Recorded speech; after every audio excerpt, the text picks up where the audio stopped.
Okay, we're working on a reel that I've been playing since I was a kid, and it's called Rolling in the Barrel. And I first learned it actually from a record that came from Ireland, and I had a pretty good friend who played accordion on the south side. I lived on the north side, but his name is Marty Fahey, and he said, we have to learn this set of reels from this record. And it was a record that it was made in Ireland in the late 1950s, which is unusual. Most of the records came from America back to Ireland. So this was cool, and it was fiddle players.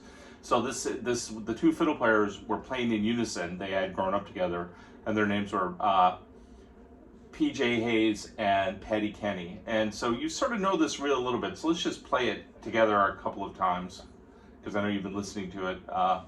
And then I'm going to break down some of the stuff in there. But first we'll play it. All right, so it's a single reel. So let's play it a couple of different times. Okay, here we go. It will go like dum da da dum da da dum da dee da. Like, so we're gonna lots of pulsing. Okay. 1, 2, here we go.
Pretty well, so this will be fun. We get to edit it a little bit. Let's talk about. So there are some things that make this kind of interesting. But one thing, I think you might be using too much force, just in general. Like you're really, it's a nice big sound, but some of this is kind of conversational. Like it's going. And if you notice, like what I'm doing with my bow is I'm not just. Everything is not. Da, da, da, da, da, da, da. Everything is dum, dum, dum, dum, dum, dum, dum, like I'm bouncing around and making some things pop out and some things. So that's a kind of different thing than in classical violin that you do in fiddling. Like so what I mean by that, or if I could demonstrate that in case the words didn't make sense, I'm going.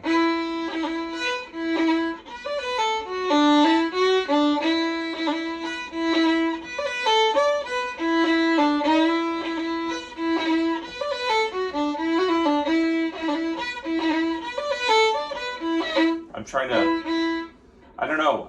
So do you hear the spikes in volume? It's hard to describe what exactly it is I'm doing. Yeah. But I'm not aiming for a big loud sound throughout. Yeah. I want to bring this out more. And also this is dance music, right? So it's like it reaches the ends of these sort of 8-bar phrases. Dun, dun, dun, da, da, da, da, da, da, da, da. And also I'm basing upon a kind of complicated mixture of having listened to the record that this performance comes from, having played this tune for 35, 40 years in different contexts, loud, soft, sessions, fast, slow, all that stuff. And so I'm sort of trying to bring that out too. I don't know. Does that make sense? Kind of? Yeah. Okay. So we'll take the volume down a little bit and we'll sort of play into each other. Let's just do it again. We're going to talk about ornaments and stuff too and some bowing ideas. But maybe if I play quieter, I can catch on better to what the variations in your vibe and stuff. It's a weird thing playing violin because, as you know, it's right here, but we also tend to really play loud because we want to be heard and we think we need to do it to hear ourselves. And really, the sound is reverberating through your jaw right now. Okay, so we'll just play quieter and we'll see if we can get into more of a groove. Yeah, maybe relax your. I don't know. It looks tense. Okay. Yeah. Okay. Here we go. Okay. So we're gonna do the same thing. So this might sound like the exact same thing, but here we go. 1, 2, 3, 4.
Yeah, that was much better in terms of volume stuff. Now, your arm is always down there. What would happen if you moved it up, and instead of the furthest down it goes is there? I think you're used to everything is always there. Mm-hmm. What if you just had it up, and you can do it without jacking your shoulder up? So and maybe relax your arm. Yeah.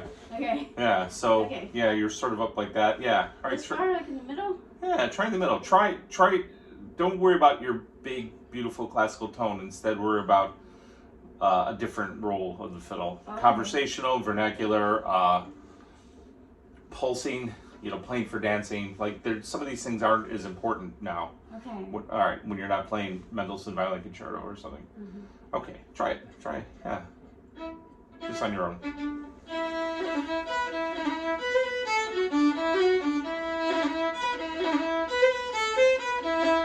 You hear it sounds like la la la la la la la la la la la. We want to be like like mumbling. Yeah. Can you play a phrase and I'll try to Sure. play a phrase?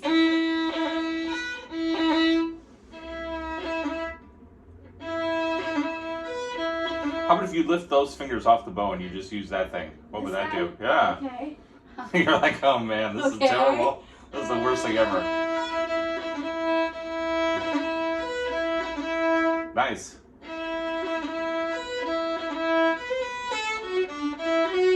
Okay, the other thing you're doing is when you're doing each roll, each thing's got an extra. Like I'm spiking it, but I'm spiking it. What's the difference in the sound? I think I speed it up and you're using pressure. Right? I'm using pressure. Yeah, I'm not really speeding it up at all. It's like I one of the things that I always liked about playing the violin was that like you can almost do that like that. It still rings and it sounds like a little bit gritty. Yeah, I don't know. Like I'm going for that kind of sound, kind of. Yeah. Yeah, you said something about that at the last lesson. Yeah. And when we've slowed fiddle players down in particular, what you hear is even the ones that are like sound like they're smooth, they're really going.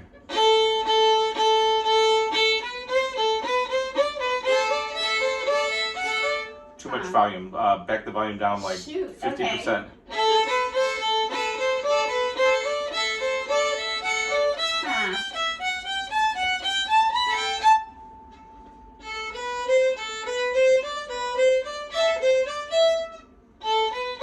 Make it not more conversational. It sounds formal.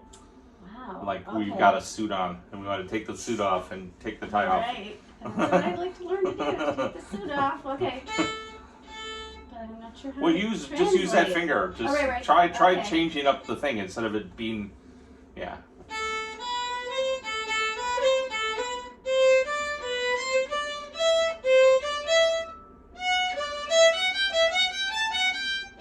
Now, what am I trying to do exactly? I don't know.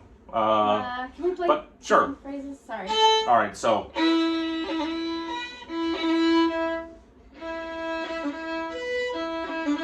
Nice. Move that arm up more like that. Go. Here? This I don't one? know. I'm just trying to, yeah. No, you Try it. you Go do for that. it. Okay. Go.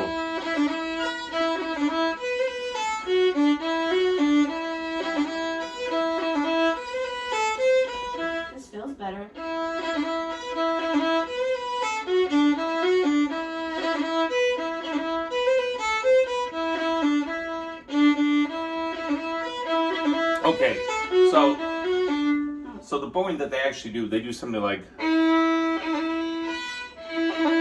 Oh. So they go. Wait,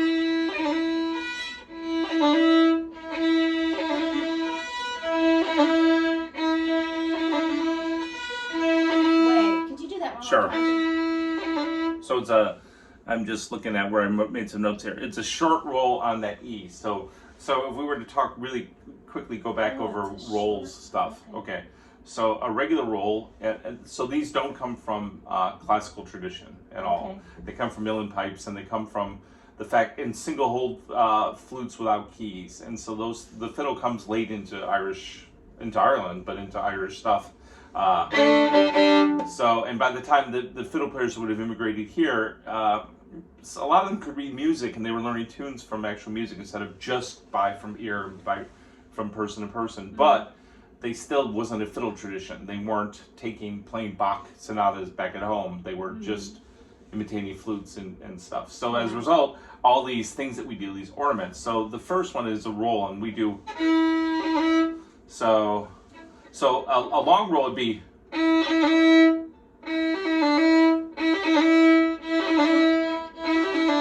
Try it. Yeah. So it's got to fit, well, typically it would fit over a dotted quarter note, which would be 3/8 notes, right? So we go. Yeah. Right. Except sometimes players, they compress it. So then and like one slide, like Tommy Peoples all the time goes.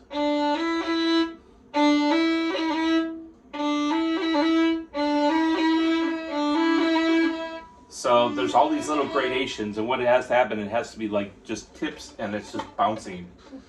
And then you can decide whether you're going to have it sound really clear or like cloudy. So like to describe two different fiddle players that we've talked about, Martin Hayes does it kind of cloudy. His dad's they're cloudy, whereas Tommy Peoples is very exact, and that could be one of the still things. Even though those were both modern fiddle players that were influenced by people from all over Ireland and the diaspora, still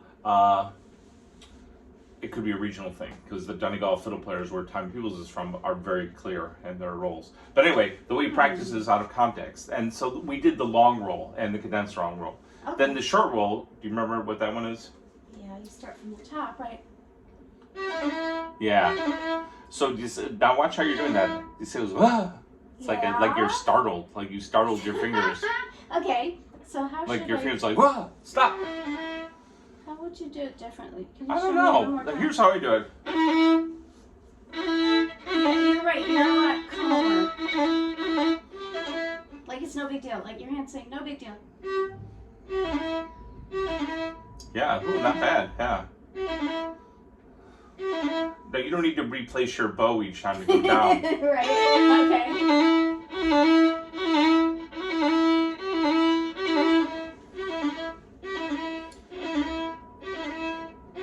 So you hear you're like, yeah, it's pretty close. Okay, so I was first shown how to do this properly-ish in the late 1970s. So when I was probably 14 or so. So since I was 14, I've logged in easily 1,000 hours of 60-second blips of doing this a lot. Oh, But okay. and I'm only now sort of starting to sort of see what it is that I'm talking about. Okay. So that's a lot of time of just watching my fingers and making them go. But remember, I'm not just focused on the left hand. I'm also focused on the right thing, and I'm paying attention to that. And some of it, I'm just like, sometimes you get the left hand, but then the right hand doesn't sound right. So you have to have that sound in your head that you're aiming for. So if you don't quite have that sound in your head, then the way to get that is by slowing it down and listening to it. Yeah. Yeah, I So think that's my homework. Yeah, like a lot of this stuff, especially if you're good in school, you would think the tendency would be to just remember. But really, it's like, this is more like if you read somebody who became a chef or something and had to cook 30 pieces of meat all at the same time, you know, and like it's like that. You just need these little skills, and then you need these other senses like hearing. I remember reading this book about cooking. There was a guy who was staging in a famous kitchen, and by the end of his 3 months of staging there, he could hear when the meat was different degrees of doneness. Never mind see and smell, like the change when it just happens, like, oh, they're done. Wow. And like you'll get that, but it's not just remembering a pattern, like or a finger pattern. It's also how does it sound. And so, and luckily we can refer to lots of YouTube videos, and you can see and slow down, and you'll see that it's always bouncy and light, even though it sounds super crisp and it sounds like they're doing that. They're not.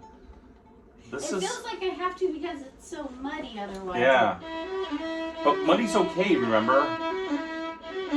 Okay. Let the sound ring too. Yeah, do that, yeah.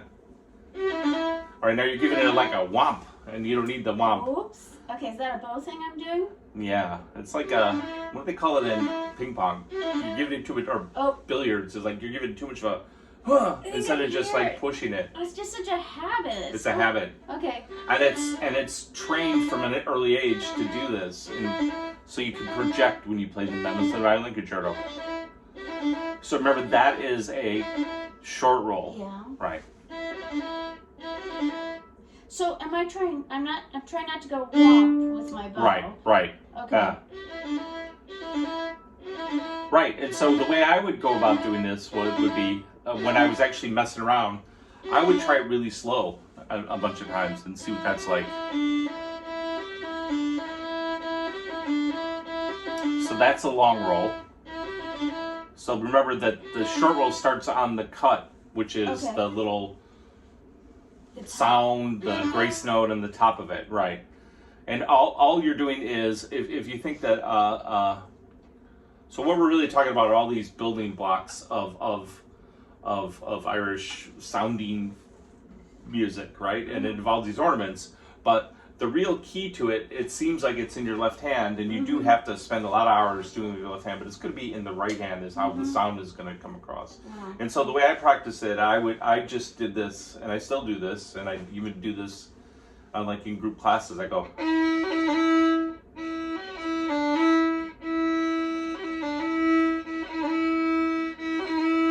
I just do variations of that. And I go, oh, and sometimes I go, oh, well, maybe if my hand was more like this, and then I'll move it around and try that. And they're like, oh, that's awkward, and it hurts my neck. All right, and I'll try like that. Oh, I saw somebody do that. Of course, we're not allowed to do that in classical fiddle, but in regular fiddling, you see this all the time. The problem, of course, is that this works best with people with really long fingers. Yeah. Otherwise, you have to do this thing to overcome them, and so you don't want that. So part of it is, it's also no big deal. It's like, it seems like it's the biggest deal in the world because it's hard to do, but it becomes no big deal. It's like a thing that you miss it when it's not there. But if you do it incorrectly, I don't know what I'm trying to say, but yeah. Okay, the other thing is, I'm looking at my notes, if we were to really break down the bowing on this tune, so we've talked about the rolls. We've talked about the short rolls and the long rolls, and we've talked about the compressing of those rolls sometimes. The other thing is that Irish music is not about always going back to down. In fact, a lot of the cool swells are in the up bow. Like if I were to look at where I wrote this out here, I've got... That's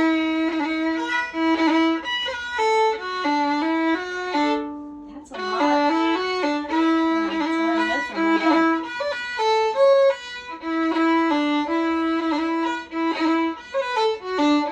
Remember on the recording, they're doing this pulse, right? They're going...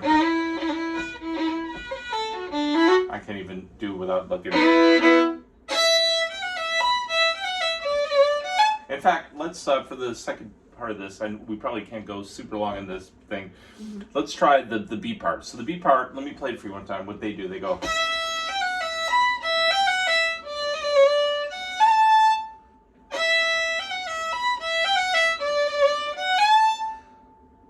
Let's try that.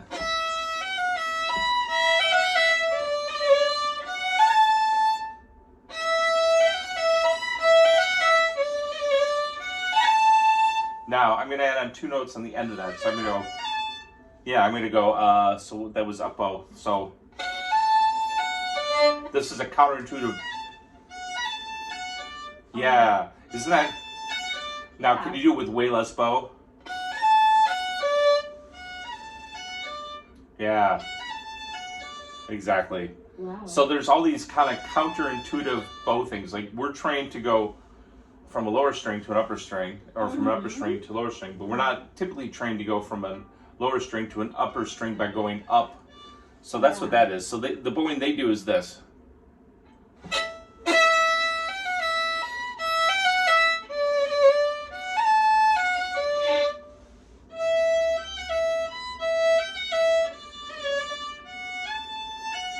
Yeah, and what I'm doing is like I'm almost doing. Huh. Do you remember when I brought Martin Hayes in for the workshop? Were you there? Okay. So the Martin Hayes thing, he was talking about. I think this was one of the workshops. He was talking to. So Martin Hayes is for the purposes of this recorded lesson, is a famous fiddle player who used to live in Chicago, from Ireland, who lives back in Ireland. And he was talking about on that record, even though the 2 guys, his uncle and father, grew up together, and one taught the other to play. Really, one was going like this. Not that. That was the sound. He was playing whatever the notes were of the tune. Whereas the other one was a little bit more florid. And that sort of fits with like the if see if I can draw a parallel with a different bow.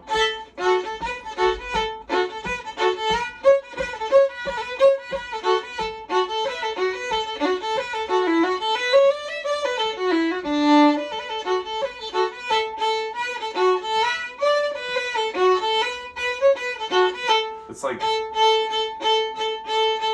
that's the sound of Irish fiddle playing to me. Is that it doesn't seem like it should be that's the sound, but that is. It's like their bow's going like that. Yeah, or it's like a boat riding on the waves, like quickly on the waves. It doesn't like a speedboat on some. You're watching something that takes place in the tropics, and they're chasing the criminals at the Yeah. right? Yeah. It's like that. It's not, and it's, or a horse maybe without the, I don't know. Anyway, so we'll wrap up with, yeah, they do this bowing every time. Now, they probably didn't write it out. They were just used to playing together, these 2 guys, and they weren't winging it. So, and by these 2 guys, I mean the 2 fiddle players that were the source recording of this.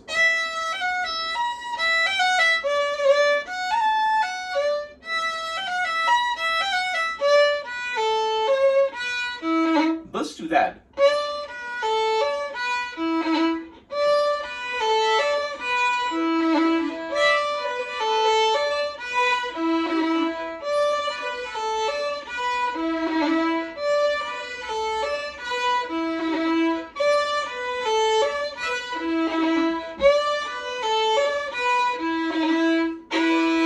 Yeah, try your own.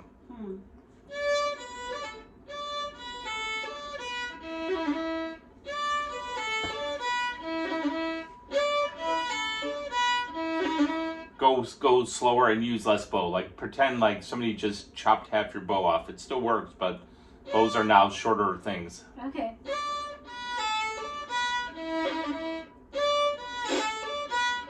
Sorry about that. No, it's so we like grit in fiddling and in Irish music. A little bit of grit is actually like cool. I like grit because I like making noise. But the one thing is, it doesn't have to. It's not quite. It's like it's like there's the first part, and that was too much and too much bow. Right. Think about acupuncture. Have you ever had acupuncture? Okay. So in acupuncture, I can imagine. They have to get the needle to pierce the skin, but they can't jam it in because there's all kinds of organs. They just have to go beneath that layer.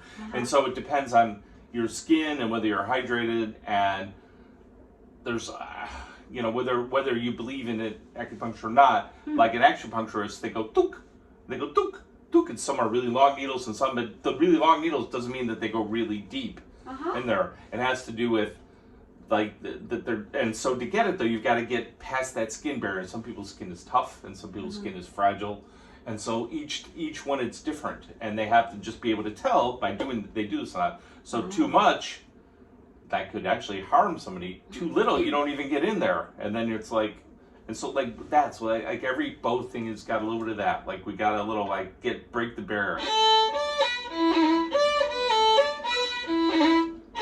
What is the morning? Let me look at it. Ah.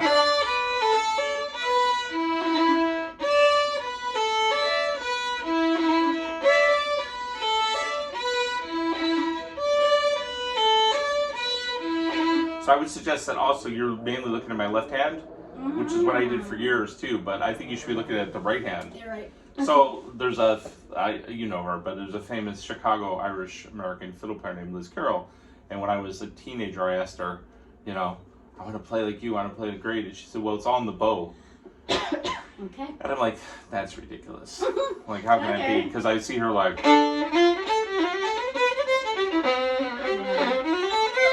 And like, that sounds like that's all the left hand.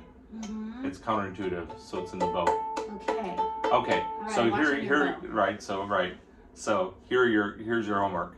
All right, so print out the transcription of this thing that we did, right? Painstakingly go through the transcription where you're just not trying to play it up to speed or anything. You're just going, but you are aware of a couple things. One is you don't want your arm to go too low. Two is you don't want too much force at any part of it. And if there is force, it's just lingering and the sound reverberates. 3, play along with it slow and let yourself sink into the actual sound that's happening and see if you can notice stuff that they're doing, you know, like they're not all playing loud. They're pulsing, which means that like if there's an up bow and there's 4 notes, they're not even. They're going something like,